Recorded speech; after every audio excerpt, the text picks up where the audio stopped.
예, 안녕하세요. 미래학교TV의 명언명구를 진행하는 오정윤입니다.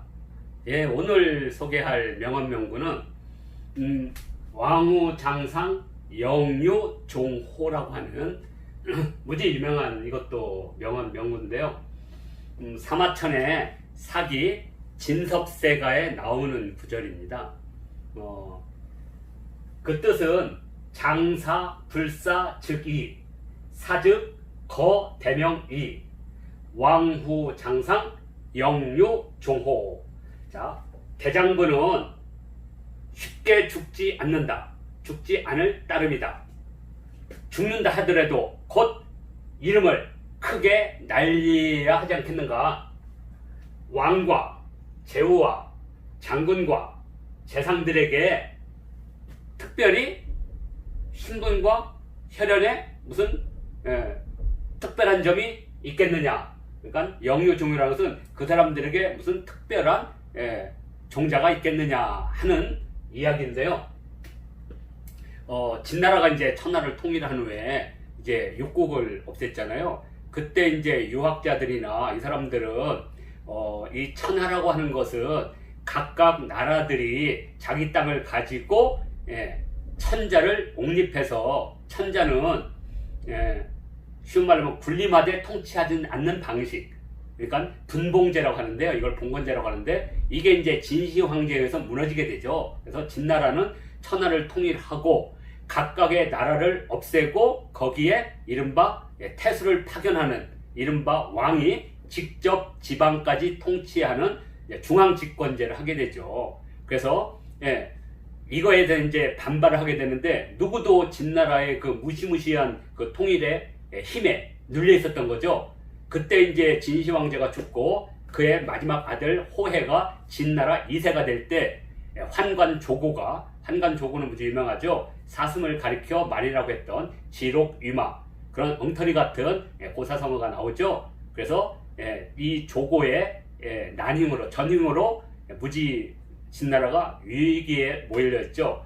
그때 이제 진나라에 이제 둔전을 가꾸거나 이제 말장성의 노역을 위해서 남쪽에 있는, 특히 진나라에 저항을 많이 했던 초나라 백성들, 이렇게 보면 여기 초나라 백성들을 이 북쪽으로 끌어올려서 둔전이나 이제 장성의 노역에 동원하게 되죠. 그때 이제 진승과 오광이라는 사람은 이 진섭세가에 의하면 전부 가난한 농민이었죠. 남의 집에 가서 더부살이를 하거나 이렇게 해서 겨우 연명하는 사람들인데, 이때 이제 이 진승과 오광이 이제 900명의 둔민을 끌고 이제 명령을 받아서 이 어양이라는 곳, 바로 이제 북경 쪽에 있는 어양이라는 곳에서 이제 가야 됩니다. 자, 정해진 날짜는 있고 가는 도중에 대택향이라고 하는 대략 여기 황하와 양자강 중간쯤에 있는 대택향이라는 곳에서 큰 비를 만나서 일정이 계속 미뤄진 거죠. 그래서 이제 제 날짜에 도착할 수가 없게 되죠. 그때 진나라의 법률에 의하면 참형을 하게 됩니다. 그때 이제 진승이 이제 유명한 이 말을 하게 되죠. 진승은 예전에 이제 고용 농민으로 있을 때 이런 말 했다 그래요. 우리가 언젠가 한번 부유하고 귀한 존재가 된다면 이날을 잊지 말고 서로 이때 일을 기억하자 했더니 주변 사람들이 비웃었다 그래요. 그때 이런 말 했죠. 어찌 참새가 봉황의 뜻을 알겠느냐. 그런 뜻을 품는 사람이 진승인데, 이때 이제 진승이 900명의 둔민을 모아놓고 자기들을 인솔했던 군인들을 죽이고 이 말을 한 거죠. 사나이는 쉽게 죽지 않는다. 죽는다 해도 큰 이름을 떨치고 죽어야 되지 않겠느냐. 왕이라든지 또는 제후라든지 장군이라든지 재상이라는 사람이 우리와 뭐 다를 게 뭐냐, 똑같은 사람으로 태어났는데 어찌 하늘의 천명을 받고 태어난 사람인데 이 차별이 있고 차이가 있겠느냐.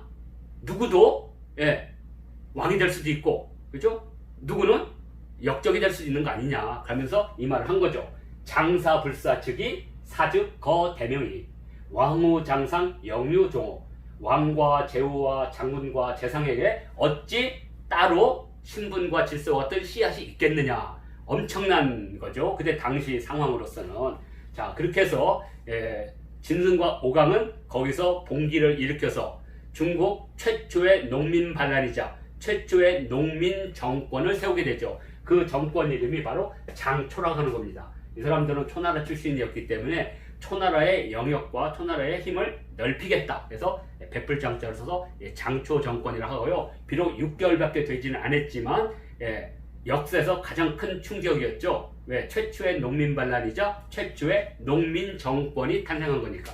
자, 그때 이제 이 진승과 오강의 농민 봉기에 참여했던 사람 이름들이 뭐 장이, 진여, 무신, 주문, 한광, 주시 이런 수많은 장군들입니다. 그러나 이 사람들은 자기보다 신분이 미천하고 찬했던 진승과 오강을 왕으로 이렇게 모신다는 것 자체에 불만이 많았죠. 그래서 초기에는 워낙 농민 봉기의 힘이 세니까 그 밑에 불복하고 있다가 각지의 이제 육국 출신들의 귀족들이 반란을 일으키니까 전부 배신을 때리고 그 반란군에 끼어들죠. 그때 이제 나왔던 사람들이 대체적으로 항우 같은 사람들이 대표적이죠.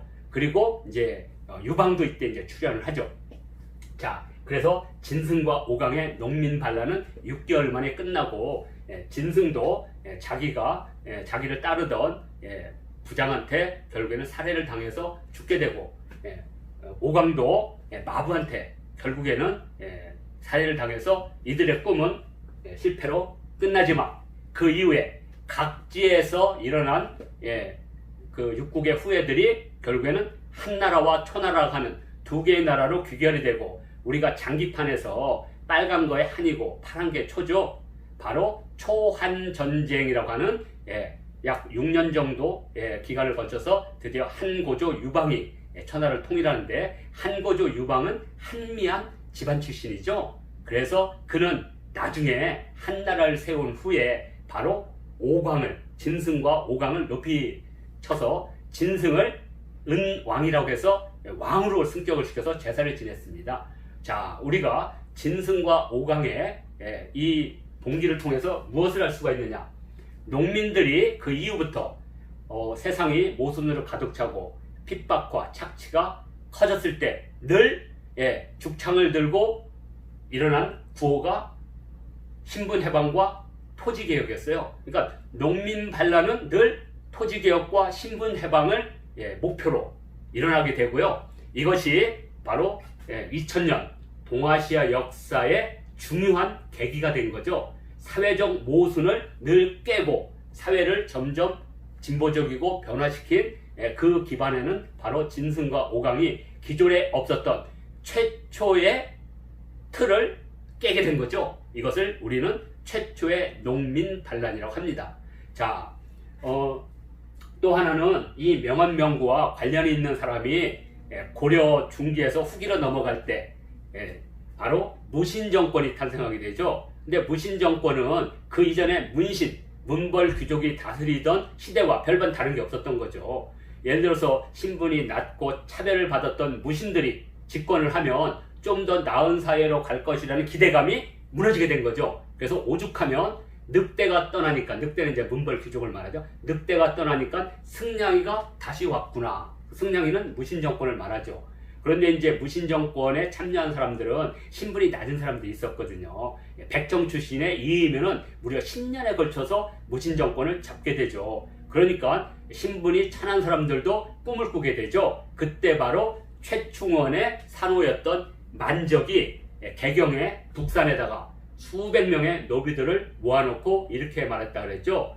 봐라, 정중부 이래에 숱한 무신들이 들어섰는데 그들이 우리와 다를 게 뭐냐. 신분이 하찮은 사람도 장군이 되는데 언제까지 우리가 띠아껏 아래서 이렇게 고통받으면서 일을 해야 되겠느냐. 나를 따르라 해서 5월 17일, 그러니까 그 날짜가 바로 1198년 5월 17일에 흥국사에서 봉기를 일으키자고 했는데, 그때 동의를 했던 사람들이 전부 깃발에 이제 정자를 써서 오기로 했어요. 정자를 써서 오기로 했는데 너무 적게 온 거예요. 그래서 실패를 하게 되죠. 그래서 다시 4일이 지난 5월 21일에 다시 봉기를 하자고 약속을 하게 됐는데, 그때 이 미조이, 연복, 성복, 소삼, 효삼은 만적과 함께 만적의 난을 일으키려고 했던 사람으로 역사의 이름을 남겼죠. 비록 죽임을 당했지만. 그런데 이제 그때 한충효의 산호였던 순정이라는 사람이 두려움에 떨었죠.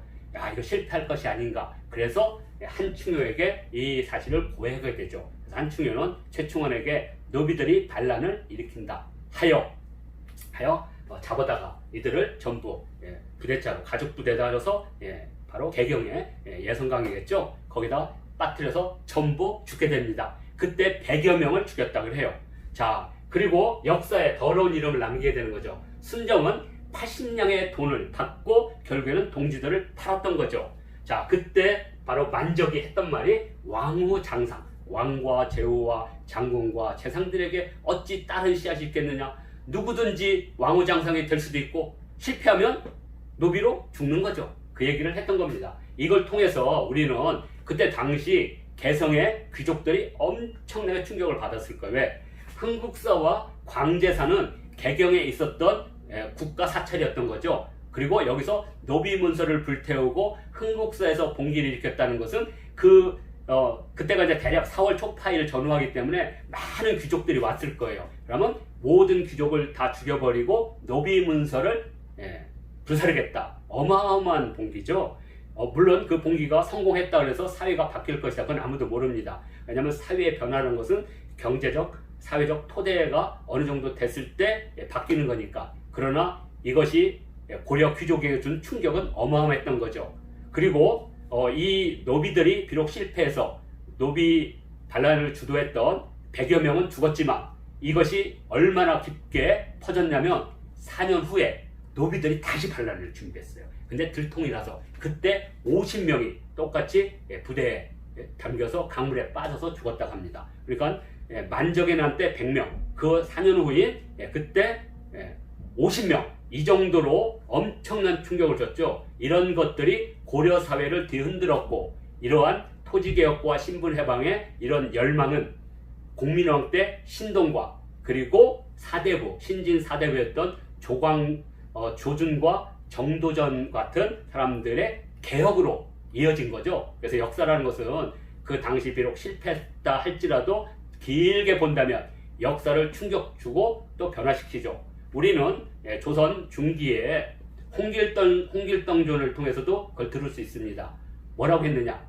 아버지를 아버지라 부르지 못하고 형을 형이라고 부르지 못하는 신분 질서의 모순을 바로 고발했죠. 허균이 홍길동전을 통해서. 그때 정조 임금도 바로 홍길동전을 언급할 정도로 신분 해방에 대한 깊은 고민을 했다는 것. 이것이 바로 역사를 변화시키고 발전시킨 원동력의 하나였다. 그런 의미에서 왕후장상 영유종호는 봉건사회의 신분 질서를 무너뜨리는 기폭제이자 또 하나는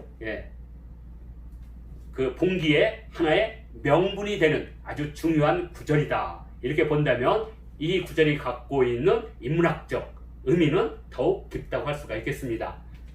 명언명구는 제1구부터 시작해서 공자의 학위시습지, 맹자의 군자유삼락, 그리고 순자의 청출어람, 그리고 형가가 얘기했던 장사일거의 불복환 걸 써서 진행을 했고, 이번에 바로 왕후장상 영유종호를 다루었습니다. 명언명구는 계속해서 고전이나 중요한 명저에서 사전에서 여러분들에게 계속 소개해 드립니다. 미래학교 TV의 명언명구 계속 좋아요, 구독 부탁드립니다.